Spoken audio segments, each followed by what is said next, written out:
दोस्तों नमस्कार, स्वागत है आप लोगों का अपने चैनल सिविल टेक में।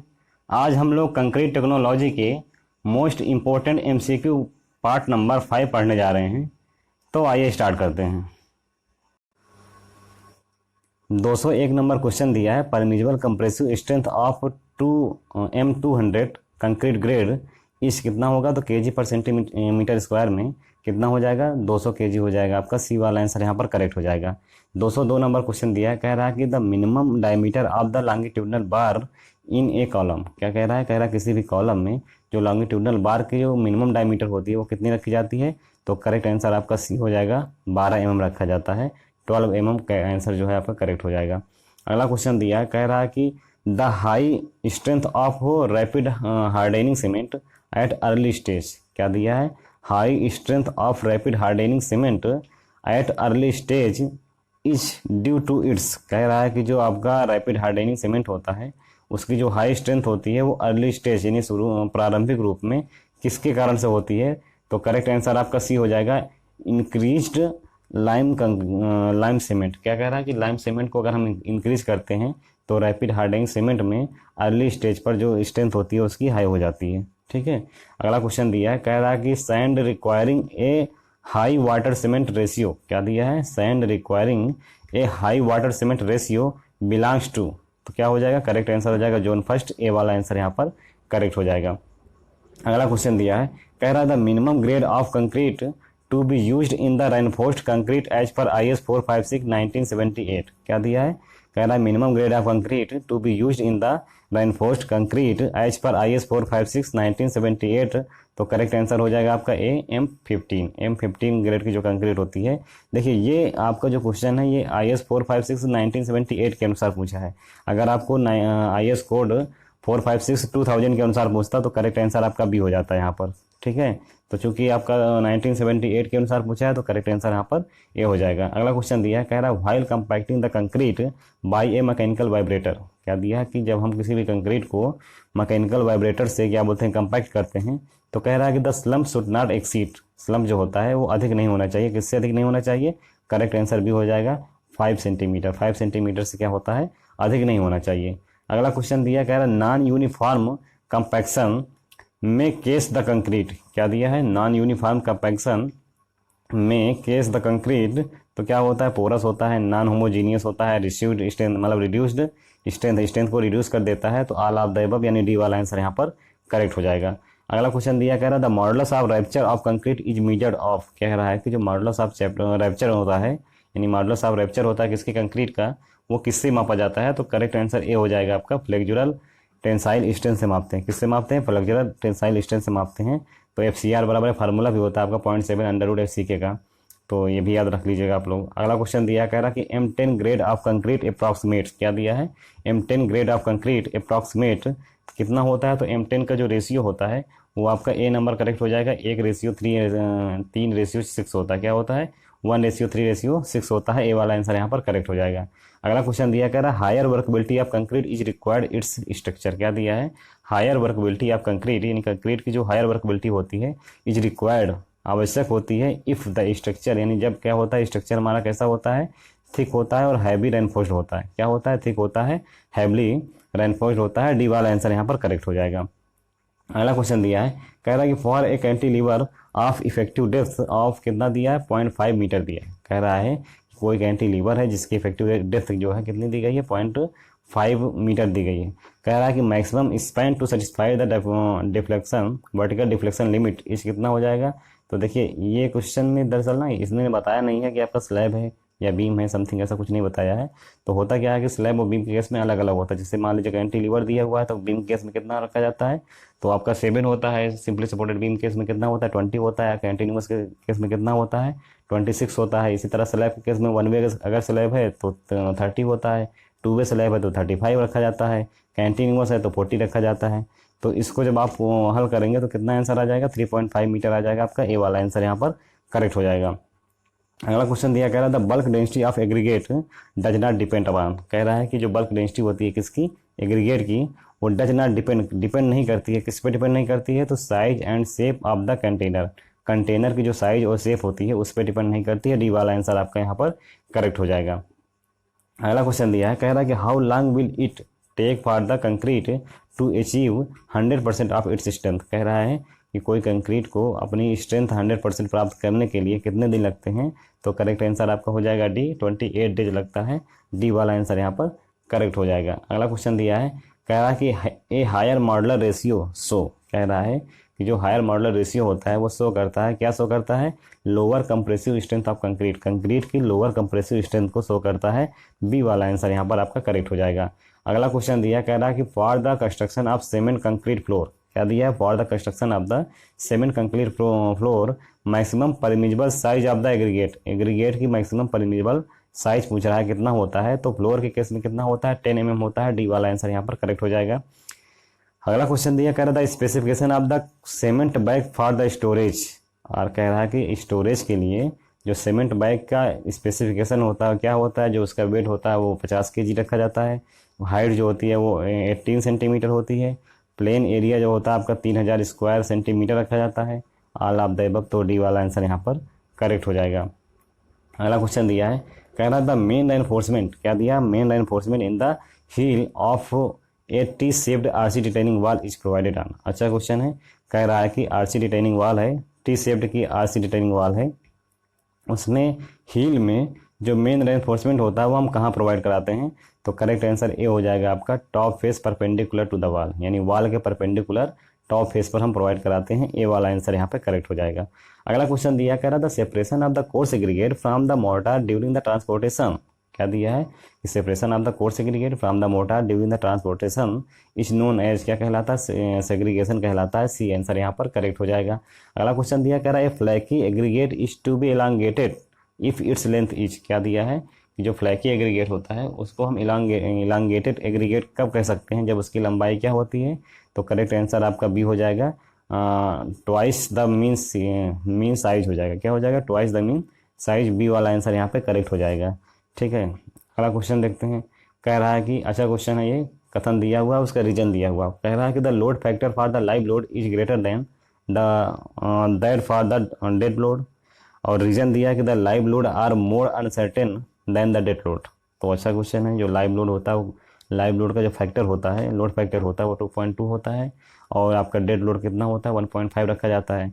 तो पहला तो ऑप्शन बिल्कुल सही दिया है। जो कथन दिया है, कह रहा है कि the load factor for the live load is greater then होता है डेड लोड की तुलना में। तो आपका पहला ऑप्शन तो बिल्कुल सही है। और रीजन जो दिया है कि लाइव लोड जो होता है वो क्या होता है, are more uncertain than the dead load. तो ये करेक्ट रीजन दे रहा है। तो आपका क्या हो जाएगा, बोथ ए और बी दोनों सही हैं। और आर जो है वो क्या है, करेक्ट एक्सप्लेनेशन दे रहा है किसका, ऑफ ए का। तो आपका ए वाला आंसर यहाँ पे करेक्ट हो जाएगा। अगला क्वेश्चन दिया है, कह रहा है you are asked to construct a massive dam. क्या दिया है, कह रहा है कि अगर आपको मासिव डैम बनाना है तो ऐसी कंडीशन में type of the cement you will use, यानी किस प्रकार के सीमेंट आप यूज करेंगे। तो करेक्ट आंसर हो जाएगा सी, लो हीट सीमेंट का यूज किया था। यानी मासिव डैम स्ट्रक्चर में लो हीट सीमेंट का हम यूज करते हैं। सी वाला आंसर यहाँ पर करेक्ट हो जाएगा।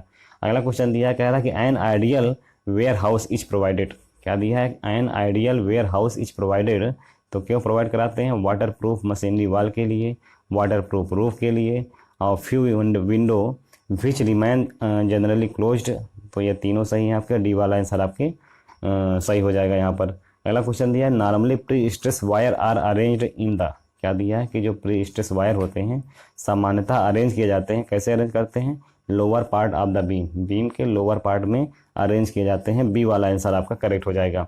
अगला क्वेश्चन दिया है, pick up the correct statement from the following. तो ए स्टेटमेंट दिया है कि जो बल्किंग ऑफ सैंड होती है is caused due to the formation of the thin film of the surface moisture. तो आपका पहला तो स्टेटमेंट बिल्कुल सही है। दूसरा आपका दिया कि फाइन सैंड जो होता है वो bulk more than coarse sand. जो फाइन सैंड होता है उसमें जो बल्किंग होती है वो क्या होती है, कोर्स सैंड की तुलना में ज़्यादा होती है। तो ये भी स्टेटमेंट आपका सही है। सी आपका दिया है कि the volume of the fully saturated sand is equal होता है किसके, volume of dry and loose sand के। तो ये भी सही है आपका। डी वाला आंसर यहाँ पर बिल्कुल सही हो जाता है। अगला क्वेश्चन दिया है, कह रहा था minimum percentage of the chemical ingredient of the cement is that of. क्या दिया है कि मिनिमम परसेंटेज किसका, केमिकल इंग्रेडिएंट का ऑफ सीमेंट का इज दैट ऑफ क्या होता है, तो करेक्ट आंसर ए हो जाएगा आपका, मैग्नीशियम ऑक्साइड होता है। क्या होता है, मैग्नीशियम ऑक्साइड होता है। ए वाला आंसर आपका यहाँ पर करेक्ट हो जाएगा। अगला क्वेश्चन दिया कह रहा था Poisson ratio for the concrete, concrete के लिए जो पॉइजन रेशियो होता है क्या होता है, वो increase with the richer mix, यानी जो आपके मिक्स होते हैं वो अच्छे होते हैं, रिचर होते हैं, तो ऐसी कंडीशन में क्या होता है, पॉइजन रेशियो किसका, कंक्रीट का जो होता है वो इंक्रीज कर जाता है। बी वाला आंसर यहाँ पर करेक्ट हो जाएगा। अगला क्वेश्चन दिया है कह रहा था shrinkage in the concrete can be reduced by using, क्या दिया है, श्रिंकेज इन कंक्रीट, कंक्रीट में जो श्रिंकेज होती है उसको हम रिड्यूस कर सकते हैं बाय यूजिंग, किसका यूज करके, तो पहला ए नंबर आपका दिया है लो वाटर सीमेंट रेशियो, बी आपका दिया less cement in the concrete, D आपका दिया प्रॉपर कंक्रीट मिक्स, सी आपका दिया प्रॉपर कंक्रीट मिक्स, और डी दिया है आपका ऑल ऑफ द अबव। तो यहाँ पर आंसर डी वाला करेक्ट हो जाएगा आपका। अगला क्वेश्चन दिया कह रहा था shuttering of a hall measuring 4 metre into 5 metre can be removed after. अच्छा क्वेश्चन है, कह रहा है कि शटरिंग ऑफ ए हॉल, किसी भी हॉल की जो शटरिंग है वो 4 मीटर गुणे से 5 मीटर का दिया हुआ है, कह रहा है कि इसको रिमूव किया जा सकता है। कैसे रिमूव कर सकते हैं, कितने दिन में रिमूव कर सकते हैं, तो करेक्ट आंसर आपका बी हो जाएगा 7 डेज, यानी 7 दिन के बाद क्या हो सकता है, रिमूव किया जा सकता है। बी वाला आंसर यहाँ पे करेक्ट हो जाएगा। अगला क्वेश्चन दिया है, कह क्या रहा कि the approximate value of the ratio between the direct tensile strength and flexure strength is. अच्छा क्वेश्चन है, कह रहा है कि डायरेक्ट टेंसाइल स्ट्रेंथ और फ्लेक्चर टेंसाइल स्ट्रेंथ के बीच का जो रेशियो होता है वो अप्रॉक्सीमेट वैल्यू उसकी कितनी होती है, तो करेक्ट आंसर हो जाएगा 0.5, यानी बी वाला आंसर आपका यहाँ पर करेक्ट हो जाता है। अगला क्वेश्चन दिया कि an aggregate is said to be the flaky if its least dimension is less than, कितना होता है, तो चूंकि फ्लैकीनेस के लिए बात किया है तो फ्लैकीनेस में कितना होता है, 3/5 means of the means dimension होता है, तो सी वाला आंसर यहाँ पे करेक्ट हो जाएगा। अगर इलांगेशन दिया होता तो आपका कितना हो जाता है, 9/5 हो जाता है, इतना भी याद रख लीजिए आप।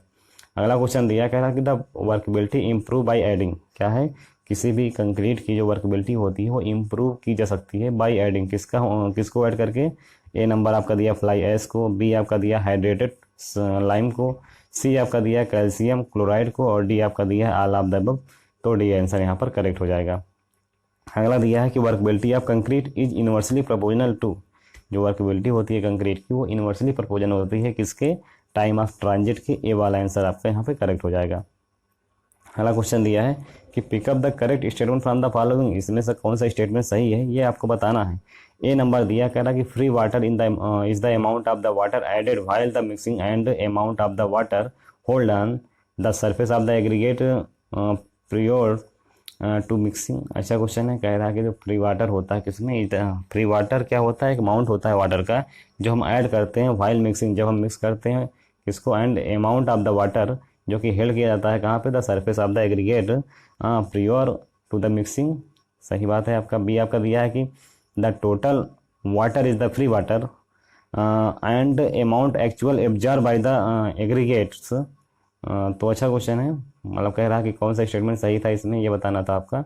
तो पहला और दूसरा दोनों स्टेटमेंट यहाँ पे सही दिए गए हैं, डी वाला आंसर आपका यहाँ पर करेक्ट हो जाता है। अगला क्वेश्चन दिया कि इनर्ट मटेरियल बताना है किसका, सीमेंट कंक्रीट मिक्स का। सीमेंट कंक्रीट मिक्स में जो इनर्ट मटेरियल होता है तो क्या होता है वो, तो आपका एग्रीगेट कहलाता है। सी वाला आंसर यहाँ पर करेक्ट हो जाएगा। अगला क्वेश्चन दिया कि if a beam fail in the bond, कह रहा है कि अगर कोई बीम है जो कि बॉन्ड में क्या होती है, फेल हो जा रही है, तो देन इट्स बॉन्ड स्ट्रेंथ, इसकी जो बॉन्ड स्ट्रेंथ होती है वो कैन बी इंक्रीज्ड, मतलब बढ़ाई जा सकती है। कैसे बढ़ा सकते हैं, मोस्ट इकोनॉमिकली बाई, तो कैसे बढ़ा सकते हैं, using thinner bar but more in number होता है। तो बी वाला आंसर आपका करेक्ट हो जाएगा, using thinner bar but more in number हो जाएगा। अगला क्वेश्चन दिया कि pick up the incorrect statement from the following, इसमें से कौन सा इनकरेक्ट स्टेटमेंट है ये आपको बताना है। ए नंबर दिया है कि a rich mix of concrete possess higher strength than that a lean mix of desired workability with the excessive quantity of the water. तो ए स्टेटमेंट पहले बात तो आपका गलत है। बी आपका दिया है the strength of the concrete decrease as the water cement ratio increase, अगर वाटर सीमेंट रेशियो इंक्रीज करते हैं तो स्ट्रेंथ ऑफ कंक्रीट क्या होती है, डिक्रीज करती है। तो ये तो बिल्कुल सही है आपका। सी आपका दिया है कि good compaction by the mechanical vibration increase the strength of the concrete, तो ये भी सही है आपका, यानी ए वाला आंसर यहाँ पर गलत है और इनकरेक्ट पूछा भी है, तो यहाँ पर ए वाला आंसर आपका क्या हो जाएगा, करेक्ट हो जाएगा। अगला क्वेश्चन दिया है, कह रहा है कि ordinary Portland cement is manufactured from, जो पोर्टलैंड सीमेंट होती है वो मैन्युफैक्चर की जाती है कहाँ से, तो करेक्ट आंसर हो जाएगा जिप्सम एंड लाइम। तो सी बी वाला आंसर यहाँ करेक्ट हो जाएगा, जिप्सम एंड लाइम। अगला क्वेश्चन दिया है कि the percentage of the reinforcement in the case of slab, slab के केस में परसेंटेज ऑफ रेनफोर्समेंट बताना है। When the high strength deformed bar are used is not less than, कितना होता है, चूंकि HYSD बार के लिए पूछा है तो 0.12% हो जाएगा आपका, बी वाला आंसर यहाँ करेक्ट हो जाएगा। अगर माइल्ड स्टील पूछा होता तो क्या हो जाता, ए वाला आंसर आपका करेक्ट हो जाता। अगला क्वेश्चन दिया addition of the pozzolana to the cement, cement में अगर हम पोजोलाना को ऐड करते हैं तो क्या होता है कि डिक्रीज द वर्केबिलिटी, वर्केबिलिटी को डिक्रीज कर देता है। तो ये ऐसा बिल्कुल नहीं है, बी आपका दिया है इंक्रीज द स्ट्रेंथ, स्ट्रेंथ को इंक्रीज कर देता है, तो स्ट्रेंथ का पोजोलाना से कोई मतलब नहीं होता है। सी आपका दिया इंक्रीज हीट ऑफ हाइड्रेशन, ये भी गलत है, नन ऑफ दीज यानी डी वाला आंसर यहाँ पर करेक्ट हो जाएगा। अगला क्वेश्चन दिया है, कह रहा है कि if 50 kg of the fine aggregate and 100 kg of the coarse aggregate are mixed in a concrete whose water cement ratio is 0.6 दिया है। तो कह रहा है कि weight of water required for the horse mix, यानी हॉर्स मिक्स के लिए वेट ऑफ वाटर रिक्वायर्ड कितना होगा, तो करेक्ट आंसर आपका हो जाएगा 12 kg, यहाँ पर सी वाला आंसर आपका करेक्ट हो जाएगा। अगला क्वेश्चन दिया कह रहा है the minimum cover of the tie or spiral should not be less than, अच्छा क्वेश्चन है। कह रहा है कि जो मिनिमम कवर होती है किसके लिए, टाई और स्पायरल, स्पायरल के लिए जो होता है वो क्या बोलते हैं, should not be less than, कम नहीं होना चाहिए, किससे कम नहीं होना चाहिए, करेक्ट आंसर हो जाएगा आपका 25 mm, 25 mm से कम नहीं होना चाहिए, सी वाला आंसर यहाँ पर करेक्ट हो जाएगा। अगला क्वेश्चन दिया कह रहा है according to the water cement ratio, क्या दिया है, according to the water cement ratio law the strength of workable plastic concrete, यानी वर्केबल प्लास्टिक कंक्रीट की जो स्ट्रेंथ होती है वो क्या होती है, डिपेंड करती है upon the amount of the water used in the mix, तो आपका पहला सही है। दूसरा दिया does not depend upon the quality of the cement mixed with the aggregate, ये भी सही है। सी आपका दिया does not depend upon the quality of the cement mixed with the aggregate, तो ये भी आपका सही है बिल्कुल, और ऑल ऑफ द यानी डी वाला आंसर यहाँ पर बिल्कुल सही हो जाता है। तो ए बी और सी तीनों आंसर आपका सही दिए गए हैं। अगला दिया कि सैंड ऑफ जोन फर्स्ट, क्या दिया है, जो जोन फर्स्ट है उसकी सैंड जो होती है वो क्या होती है, तो कोर्स होती है, ए वाला आंसर यहाँ पे सही हो जाएगा। अगला क्वेश्चन दिया है according to the Whitney's theory ultimate strain of the concrete is assumed to be, तो कितना रखा जाता है, करेक्ट आंसर सी हो जाएगा आपका 0.3% रखा जाता है। ये क्वेश्चन तो UPPCL UPSSC 2015 में आया हुआ था। क्या दिया कि विटनेस थ्योरी के अनुसार क्या है, अल्टीमेट स्ट्रेंथ जो होती है कंक्रीट की वो एज्यूम की जाती है, कितना होता है, तो 0.3% होता है, सी वाला आंसर यहाँ पर करेक्ट हो जाएगा। अगला क्वेश्चन दिया कंडीशन, क्या दिया है, the condition not applicable to the water cement ratio law, यानी वाटर सीमेंट रेशियो लॉ के अनुसार इसमें से कौन सी कंडीशन ऐसी है जो कि अप्लीकेबल नहीं होती है। तो ये आपका दिया है कि जो इंटरनल मॉइस्चर कंडीशन होती है किसके लिए, ऑन द हाइड्रेशन के लिए, तो वो continue till the complete strength it is gained, तो ये आपका ये पहला सही है। बी आपका दिया है, कह रहा है कि the concrete specimen may be tested at any temperature, तो ये गलत है आपका, ये जो है अप्लीकेबल नहीं होता है। सी आपका दिया concrete specimen need to be the same size, सही है, concrete specimen need to be the same age, यानी सेम एज सेम साइज दिया है, तो ये सब बिल्कुल सही है, बी वाला स्टेटमेंट यहाँ पे गलत हो जाएगा। अगला क्वेश्चन दिया है if the slump of A concrete mix is कितना दिया है, 60 mm दिया है। कह रहा है कि एक स्लम्प कोई कंक्रीट है जिसका स्लम्प कितना दिया है, 60 mm दिया है। कह रहा है कि इट्स वर्केबिलिटी इज, इसकी जो वर्केबिलिटी होगी वो कैसी होगी, तो मीडियम होगी, आपकी सी वाली आंसर यहाँ पर करेक्ट हो जाएगा। अगला दिया है, कह रहा है कि cube strength of control concrete to be used for the pre tension and post tension work respectively should not be less than, अच्छा क्वेश्चन है। कह रहा है कि जो क्यूब स्ट्रेंथ होती है किसके लिए, कंट्रोल्ड कंक्रीट के लिए, उसमें प्री टेंशन और पोस्ट टेंशनिंग के लिए जो हम यूज़ करते हैं कि should not be less than, कम नहीं होना चाहिए, किससे कम नहीं होना चाहिए, करेक्ट आंसर आपका बी हो जाएगा। अगर प्री टेंशन है तो उसके लिए कितना हो जाएगा, 42 MPa हो जाएगा, और पोस्ट टेंशन है तो उसके लिए 35 MPa हो जाएगा, बी वाला आंसर यहाँ पर आपका करेक्ट होता है। अगला क्वेश्चन दिया, कह रहा है द वाइड रेशियो ऑफ, क्या दिया, वाइड रेशियो जो होता है वो क्या होता है, तो सिंगल साइज कोर्स एग्रीगेट कितना होता है, रफली 0.45 रखा जाता है। बी आपका दिया ग्रेडेड कोर्स एग्रीगेट के लिए कितना रखते हैं, तो रफली 0.040 रखते हैं। सी आपका दिया फाइन एग्रीगेट के लिए रफली कितना रखा जाता है, तो 0.45 रखा जाता है, तो डी वाला आंसर यहाँ पे बिल्कुल सही हो जाएगा। ए बी सी यानी तीनों आंसर आपके सही दिए गए हैं। अगला क्वेश्चन दिया है according to the IS 382 1963 a good aggregate should be, एक अच्छा एग्रीगेट क्या होता है, केमिकली इनर्ट होता है, तो वाला सही है आपका। बी आपका दिया है कि सुफिशियंटली स्ट्रांग होना चाहिए, ये भी सही है आपका। सी आपका दिया हार्ड एंड ड्यूरेबल होना चाहिए, तो ये भी सही है। डी आपका यहाँ पर आंसर करेक्ट हो जाएगा। तीनों जो ऑप्शन दिए गए हैं बिल्कुल सही हैं। अगला क्वेश्चन दिया है, कह रहा था compressive strength of 100 mm cube as compare to 150 mm cube is always, कह रहा है क्या कि जो 100 mm की क्यूब होती है उसकी कंप्रेसिव स्ट्रेंथ जो होती है 150 mm क्यूब वाले जो 150 mm का जो क्यूब होता है उसकी तुलना में क्या होता है, वो मोर होता है। बी वाला आंसर यहाँ पे करेक्ट हो जाएगा। इस प्रकार से इस वीडियो में हम लोगों ने 50 क्वेश्चन पूरे कर लिए हैं। और अगर आपको हमारा वीडियो पसंद आता है तो प्लीज़ लाइक करें, शेयर करें, सब्सक्राइब करें। थैंक यू, धन्यवाद।